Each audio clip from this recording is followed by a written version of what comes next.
Ladies and gentlemen, welcome to the Garage Gym Athlete Podcast. I'm your host, Jerred Moon. The Garage Gym Athlete Podcast is a result of my desire to build better humans, unequivocal coaches, and autonomous athletes. I've spent the last several years obsessing over program design, nutrition, and every other way you can optimize human performance. This podcast distills the latest scientific research with what I've learned and blends it with the not-so-scientific field of mental toughness. We are here to build you into a dangerously effective athlete. If you enjoy this podcast, you can find out more about our training at garagegymathlete.com. And if you want to pursue more into the field of coaching and programming, head to endof3fitness.com.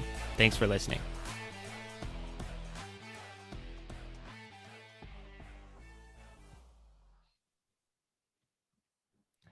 All right, ladies and gentlemen, welcome to the Garage Gym Athlete Podcast. Jerred Moon here with Joe Courtney. What's up, Joe?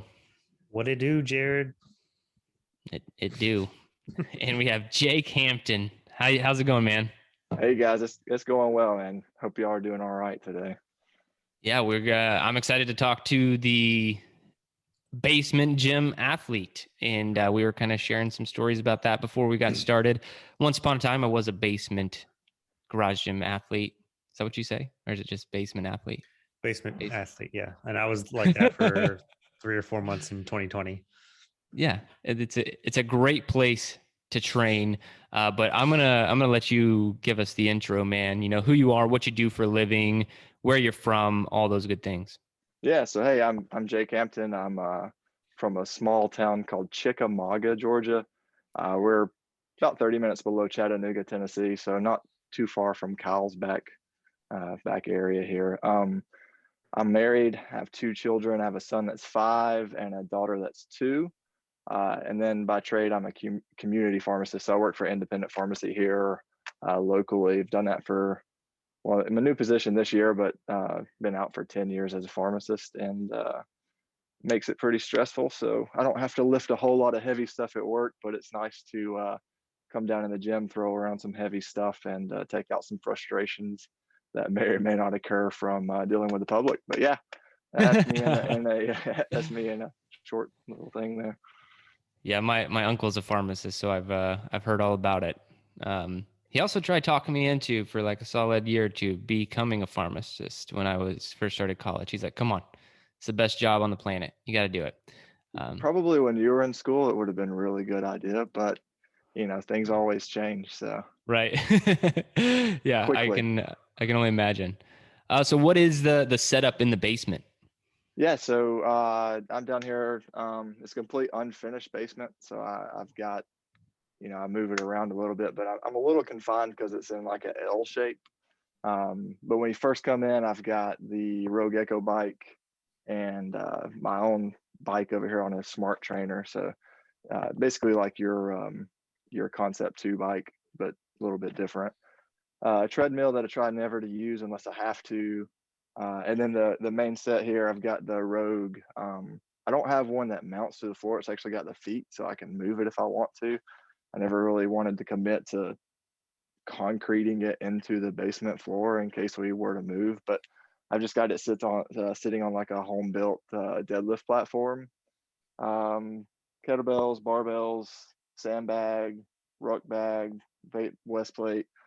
Over here to my left, I've got about 8 by 18 foot of rubber like horse stall mats, so a little open space for broad jumps, walking lunges, and then the rower sits over there too, and then just some various things, bands, jump ropes, and per your recommendations, actually invested in the reverse hyper a few months ago, so Nice. been working on that.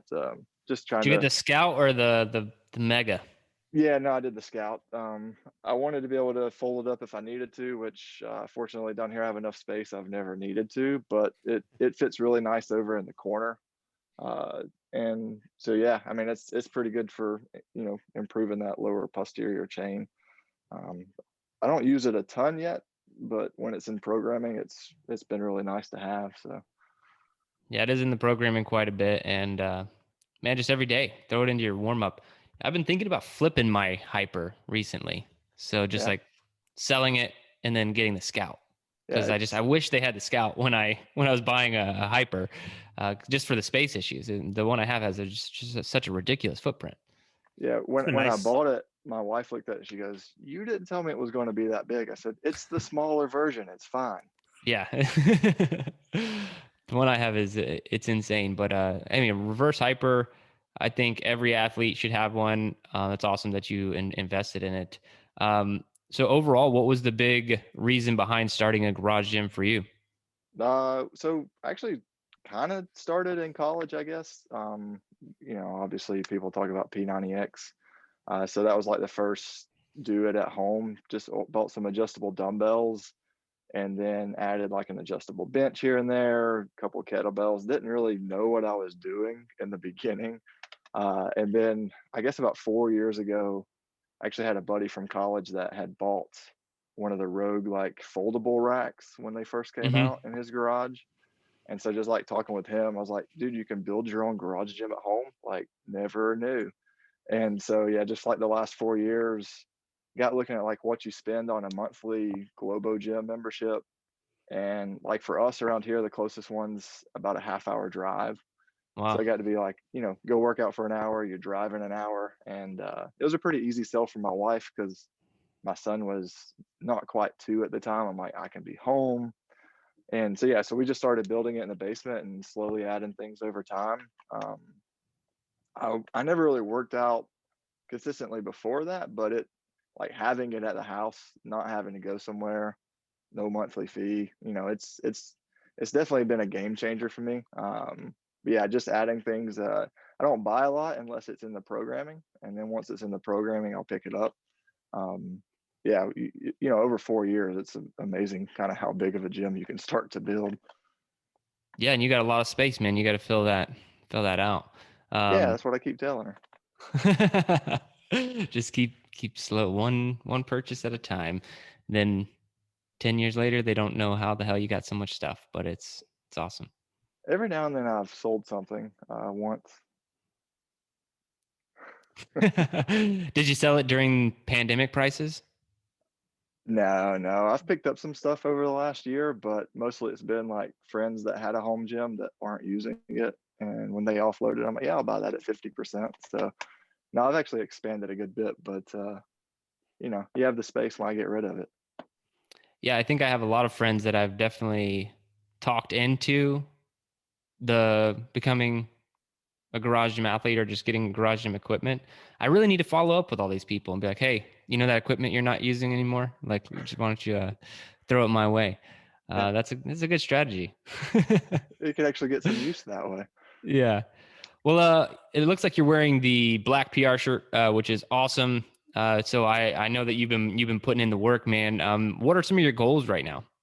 Yeah, so kind of changes as the year goes. I've finished some for 2021 already and kind of adjusted some. I've got some new ones, but my biggest one for the year, actually going to take all year, is just to do 300 training days. Hmm. So, fortunately, kind of going back, one thing you talked about in a recent podcast is setting your own standards. So I had to when I decided to do 300 training days, I actually had to figure out like what, equates to a training day for me. And so back in January, I just kind of sat down and wrote out like what that would look like. So I'm pretty close. I mean, I think by the end of the year, I'll have exceeded 300 days on that. But just kind of developing that consistent habit for this year.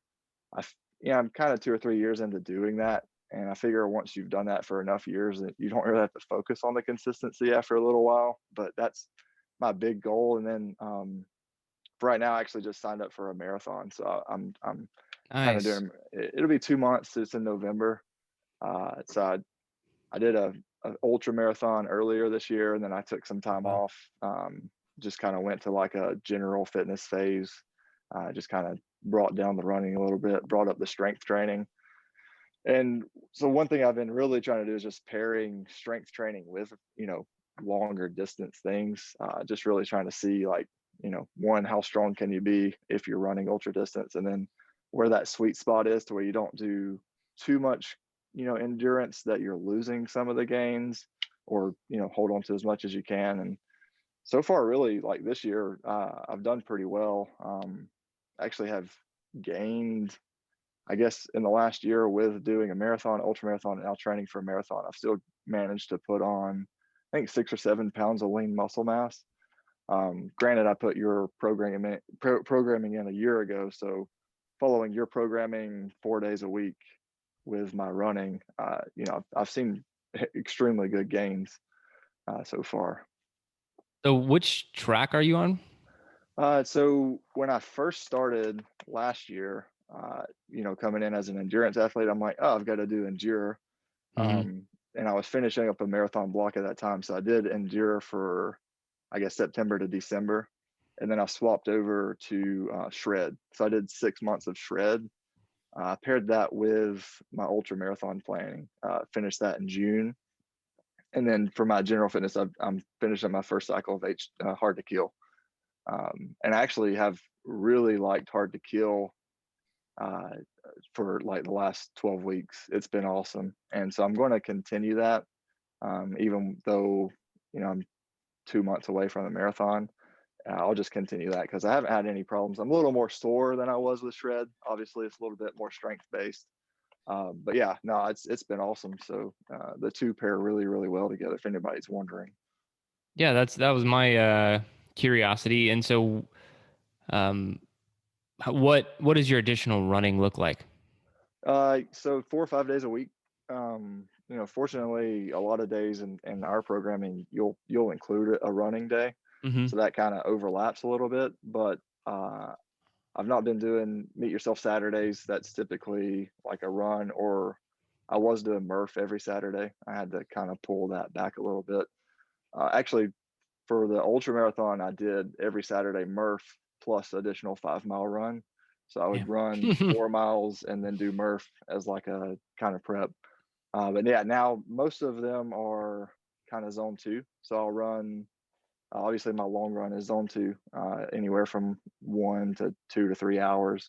And that's typically Sunday. And then during the week, I have an additional zone 2 run and maybe, 1 or 2 days where you're running some zone 4 efforts. I'm doing something different this time, as I'm not doing it based on volume or mileage, but actually based on time and heart rate. And so instead of worrying about like trying to get it done as quick as possible, it's more trying to really focus on that aerobic conditioning more than anything else. And then it's been really good because I don't have to double up days. So I found if I sit down on Sunday and really plan the week out, I may have 1 or 2 days where I'll have a run and a garage gym athlete program on the same day. That's awesome. I was just going to say the way that you have it planned out there is perfect, because like with zone 2, you can't really cheat it. Like if you're like, okay, zone 2, 3 miles today, it'd be way better to be like, I'm going to do 30, 60, 90 minutes of zone 2 than to try and set a mile goal, especially for that parameter. And then same with zone 4, because that's kind of getting closer to threshold. So I think that's awesome, man. You're doing an awesome job, and to be able to pair that with our programming is incredible. But I want to jump back to this 300 session training goal. I think it's a very awesome goal to have. It really hits on consistency. But it sounds like you may have set like kind of what a minimum threshold is for a training session or training day. Did you do that? And if so, what did you land on? I think that might help other people who want to set a similar goal.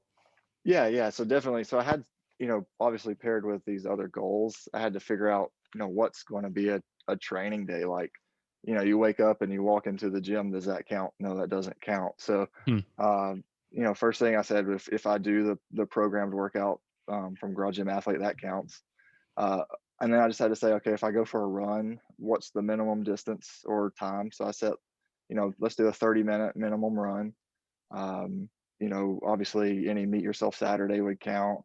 A ruck, and I said, let's do a ruck of at least an hour.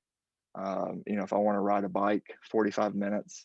And so I had a few different things, and obviously you can kind of add some things as you go through the year. But, when I first sat down and made that goal and said, what's going to consist of that training day, I just picked 5 or 6 things that's already kind of in my day-to-day programming. And I wanted to, include if it's going to be like an active recovery day, right? So if you do enough to get your heart rate up, what is that going to look like, and will that count? And so I said, okay, 30-minute run in zone 2 is a pretty good active recovery day. I'll count that as a training day. Just something that's, getting your heart rate up, getting you moving. Because really, if I can work out 6 or 7 days a week, every week, and I'm golden with that. Like if I take a day off, I try not to take the next day off. So like that 2-day rule. But yeah, that's kind of what I was looking at is, what's the minimum that would do it? And then those are my standards. And then just try to go beyond that as many days as possible. That's awesome. Awesome to have the standard. So you kind of mentioned it, pre-Garage Gym Athlete, you were more endurance based, it sounds like, and you mentioned P90X. Anything else in between there, or you want to hit more on the endurance stuff, just where we get a good picture of what you were doing? Yeah, so I would call myself a recreational endurance enthusiast, because I don't necessarily know that athlete comes to mind. I never really raced a whole lot. It's just more for the community, and had a lot of buddies that did it. So started cycling in college back in 2008. And so mountain biking, road riding, and, we would do 100-mile rides a couple times a year, mountain bike events. So basically I did that from 2008 until 2015. And then I got into the triathlon scene after that. 2016, 2017, did some half Ironman distant races. Never really focused on consistency. So I would train 3 to 6 months at a time and then take a lot of time off, or just kind of really cut down. But my life kind of changed in 2018. I got real sick. So it's funny, I had done a vegan experiment for about 6 weeks and had gotten extremely healthy. Like I was having a lot of GI tract issues, and just a lot of different things that were irritating. So I was like, well, I'll go vegan and that'll be the answer to my problems.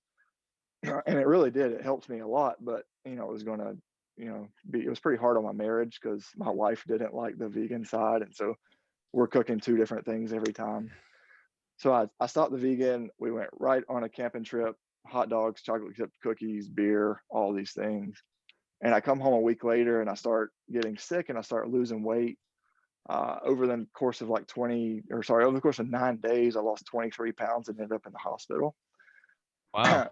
So I'm in the hospital for 5 days. They're trying to figure out, running all these tests. So it turns out I actually had celiac disease. So all this time, gluten is basically killing my intestines. And, I just went on a camping trip, hot dogs, chocolate chip cookies, beer, the exact opposite of what you want to be when you've cleared up your celiac, and then you go right to it. So yeah, anyways, when I got done with that, I said, I'll never get sick. I'll never go to the hospital again. All I have to do is control my diet. And so that's what really kick-started our health journey. So we started learning about nutrition, started learning about importance of consistent, daily movement. And so my goal was to be here as healthy as I can for my kids, not to miss any days. And so we just, for the last 3 years, have really focused on those things. Haven't had any issues since. So it turns out, that was really holding me back. As far as like my strength training days, I've just done this for 2 years. So I did a full Ironman in 2019. And then after I finished that, I was kind of burned out on that scene a little bit, and actually came across CrossFit. So I started following like the daily WOD, did that for about 6 months. And, it was fine. It was good, but it definitely felt like something was missing.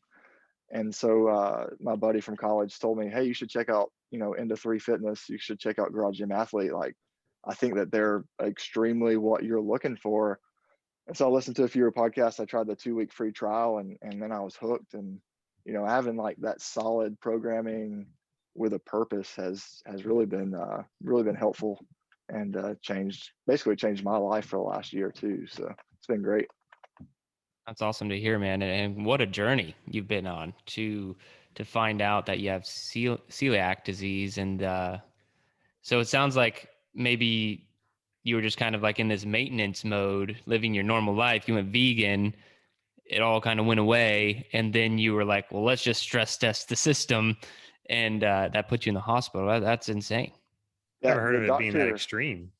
well, I actually had microscopic colitis at the same time. So the celiac attacks your small intestine, and the colitis had flared up and attacking like the large. So basically, eat and then nothing happens, and then expel. So zero nutrient absorption going on for that 9 days. But yeah, talking about that, I had a doctor. He said, hey, sorry for TMI. He goes, do you have any diarrhea? I said, well, just the normal amount. He goes, there is no normal amount. That's a sign that something is wrong. Now, mind you, I'm a healthcare person, and I never really thought of it that way. A normal range. Yeah, like I'm within normal limits. Yeah, light bulb goes off. You're like, oh crap, I've been doing this wrong my whole life. Oh wow, that's awesome, man. That's awesome to hear. But I know a few people who are celiac, and so they really have to stay off gluten. And so is that what you're doing primarily? Is just 100% gluten free? Are you vegan again, or like would you land somewhere in the middle? What are you doing now? Nah, so we're we basically intermittent fast most days, and I'm not strict on that. If I can get 12 to 14, 16 hours, and then just eat real food, not too much, mostly plants. And so yeah, we have meat. I do a smoothie. Actually found if I cut out breakfast, just take all my food to work with me. So smoothie for breakfast around 11, lunch, which is like a typically a big salad or leftovers, and then family dinner at night. But yeah, no, not vegan. Just try to eat as much whole food, just as clean as possible. And I hate to use those terms because it's so, stigmatized in the nutrition world. But basically, yeah, just eating food that grows, Yeah. Those are all my favorite terms. I don't care if there's a stigma or not. Like, Yeah. I think that's my favorite style of diet is like we're not really sticking to these hard and fast rules. Really, it's more just like we all know what healthy is. Really, like I feel like everyone listening to this knows to their core what healthy eating is and should look like. Maybe it's not perfect, but they know to some degree, and if they just did those things, they'd be a lot healthier if they acted on them. And so I think nutrition really can be that simple. So that's awesome, man. That's quite a story and journey. So I'm glad you're recovered and doing well in training now. Overall, how do you like training in your basement?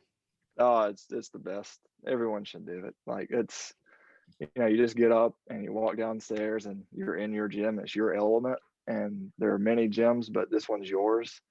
And, you throw the programming on the board. It doesn't matter if you're shirtless or shoeless. Like you just do it. Kids come down, play, like they make obstacle courses. It's if you go to Globo gyms, that's great. Maybe that's for you. But if you ever see the light at the end of the tunnel, you'll never come back. There's nothing like it in the fitness industry. That's awesome, man. Well, what's the hardest workout you've ever done? So you're good if I use an event? Yeah, that's fine. Okay. So the Ironman that I did in 2019 was 96 degrees here in Chattanooga. And wow. yeah, so leading up to it, it's a lot of work. And you never know if you're prepared for that race day, but it was tough. It was hot, and one of the highest like DNF or did not finish events in Ironman history. My goal was 14 hours. Ended up doing it in just over 12 and a half. And yeah, That's awesome. it was a long day. It's a long day to keep moving. That's incredible. Yeah. What was I'm sure you got good on like the fueling strategy and everything else. Like, were you, 96 degrees. So I've only done the Hotter and Hell bike race, right? So it's 100 miles, and that's basically what you're doing like at the end or in the middle, right? And so just the heat brings a whole different element. Did you have to prepare differently for that? Well, fortunately, I live in the same area, so I'm one of those guys. I'm outside if it's cold. I'm outside if it's hot. Like, if it's raining, maybe I'll stay indoors. But you just have to train in the elements to prepare for race day elements. And so I did a lot of that. It's just getting your body adapted to whatever the elements are going to be on race day. So the biggest thing was, if it's going to be September, because it's the end of September, typically like they race, it's hot on race day. It's cool the 2 weeks before. So you're like, oh, it's going to be 70 or 80 degrees. It's going to be wonderful. and then hell opens up and it's 100 degrees on race day. And that's happened like 2 out of the last 3 years. So now you just have to take in enough fluids. Don't eat things that are going to turn your stomach, and then really focus on salt, especially during the run. They handed out like that. I don't know if you heard base salts, and it's basically just salt in like a tube, and you just lick it. So yeah, I'm using those samples, and every mile or two, you're just taking salt in. And as long as I did that, take enough fluids, alternating between water and whatever, Gatorade or whatever's on the course, I didn't have any problems.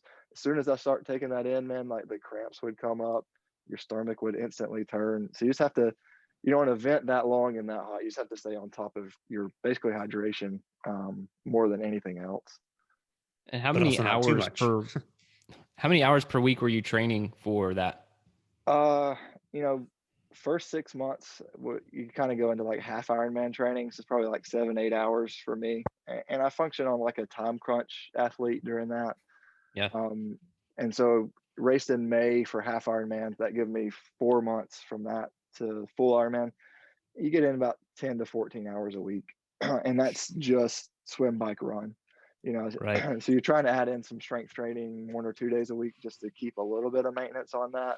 But yeah, I mean, when you're swimming 2 or 3 hours a week, cycling 8 hours and running 4, that when you've got kids, because my daughter was born that year too. So I had a newborn baby from April to September trying to do that race. And, you just have to be present and do as much as you can.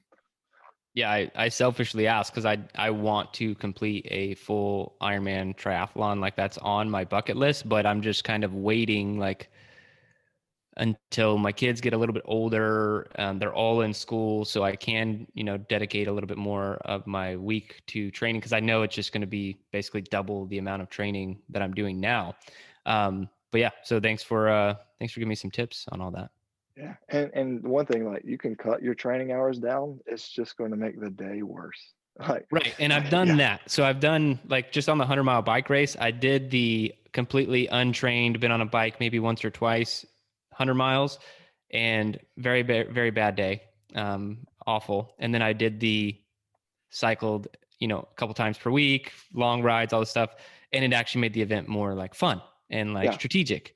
Yeah. And so I definitely don't want to do, not on an Ironman triathlon, show up like, let's see what happens, because I just, in the water.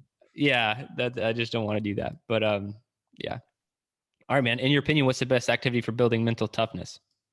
I think journaling, actually, that's been a pretty big game changer for me for the last, I guess, year. I tried it on and off and never really stuck with it. But this year I've, really tried to keep it. That's been one way I can track that 300 days and just making notes here and there. It doesn't have to just be training, but, if I did something fun with a family, I record that. If, something special sticks out, or if I sucked at something that day, I may never go back and look at it, but writing down my thoughts and how I did it, it's really kept me on track. So yeah, I think just journaling, is one thing. It's not the only thing to do, but it's been pretty helpful for me this year.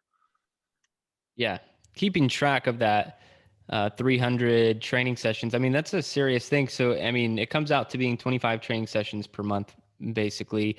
And I remember when I first started tracking it, you realize how quickly, like you can't make a lot of mistakes. You can't, like, I think I did the first month when I started it, I think I ended up training 20 times or something like that. And I'm like, okay, and you just to get back on track, you have to train 30 days next week or next month. And I did it just to bring down the average. And then I got a little bit more consistent, but there's not a lot of like, oh crap, you're in October and you'll be like, okay, I'm just going to fix it all now. Like there are only so many days. If you screw up that average once or twice, you won't be able to make it. So it's an awesome goal and something I challenge any athlete who's willing to take on. All right. If you only have one piece of equipment to train with for the rest of your life, what would it be? So I'm going with a pull-up bar. I've gone back and forth with several things, but pull-up bar for sure. Cause people talk about finding a tree or a playground, but when I was trying to do the weekly Murph, and I'll take that goal again soon. Like on vacation, you're like, okay, there's 7 playgrounds here. There's not a single place to do pull-ups on any of these things. Super hard. So yeah, just having somewhere pump out some pull-ups, whatever you've got to do, hangs, toes to bars, like having a good solid place. I actually have 3 in the house. So like I've got multiple places to do pull-ups. Yeah, that's my go-to there. I realized that in my first year of Murph when I was doing it every week. For some reason, that happened to be the year that my family, we decided to take the most trips in a year we've ever taken. and so it was a lot of trips, like local and other places. And every time we took a trip, I realized the same exact thing. Like, I'll just find a tree branch and like, well, there are a lot of trees here, but there's not a single one I could actually do pull-ups on, or there's got to just be a bar somewhere. So I ended up doing pull-ups in some of the weirdest ways, odd locations. Yeah, it is more challenging than it sounds. I had to sub ring rows on 2 swings, like holding the chains of 2 swings and just do ring rows on one. And I was like, you're getting creative, but you're not getting the same stimulus. Yeah. I feel like if you were to go to like a playground, if there's actual kids playing on it, you can't just be like, hey kid, can I get in here for a set real quick? It's like, no, it's a kid's playground. Right. You don't want to be the guy who shows up to a kid's playground alone, like with your shirt off. Yeah, kind of weird. I'm just doing Murph. You might get some sort of a restraining order or something. Red dot. So, well, what's a piece of equipment you want to add to your basement? I think this is probably a little different, but a swim spa. I don't know if you've seen it, but it's one of those where you're basically like a treadmill.